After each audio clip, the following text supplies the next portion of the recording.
નમસ્તે મિત્રો, હું છું પાયલ ને હું રહું છું ભાવનગરમાં ને આપણે આવ્યા છીએ તળાજામાં અને આ આપણો તળાજાનો બીજો વ્લોગ છે. તો પહેલો વ્લોગ નો જોયો તો ફટાફટ જોઈને વહી આવો, ચીટિંગ ન કરતા. સમજ ગયા? આ છે તળાજાની સૌથી મોટી ગુફા એભલ મંડપ. તે સમયે મહારાજાઓ અહીં રાજ દરબાર યોજતા હતા તેવું પણ માનવામાં આવે. ગુફા મોટા એક હોલ જેવી પહોળાઈ ધરાવે છે. અરે આ પથ્થર માથે નો આવે.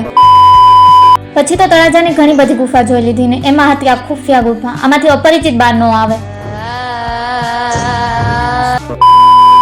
વાવ, નજારો કેટલો મસ્ત છે. તળાજાના આજુબાજુના ગામમાં તો વરસાદ વરસે છે. ઓહો, ગુફા જોઈને આપણે આવી ગયા ખોડિયારમાંના મંદિરે, જેની સ્થાપના ગુફામાં છે. પછી ખોડિયારમાંના દર્શન કરીને શ્રીફળ વધેરીને આપણે થાકેલા પાકેલા બેસી ગયા ખોડિયારમાંના મંદિરના પરિસરમાં. ઉપર જૈન મંદિરમાં તો કઈ જવા દેતા નથી. પછી તો આપણે હળવા પગે ઉતરી ગયા દાદરા. જાતા જાતા મેં પણ પછી 2-3 પોઝ આપી દીધા. પછી તો શું, ડુંગરાની નીચે ઉતરીને આપણને મળી ગયું સ્પેશિયલ વાહન અને આપણે કહી દીધું ડુંગરાને બાય બાય. પણ હજી તળાજાને બાય બાય કહેવાનું બાકી છે ને આપણે જવાનું છે એક સ્પેશિયલ જગ્યાએ. તો વ્લોગમાં બન્યા રહો ત્યાં સુધી. Bye bye, Mahadev.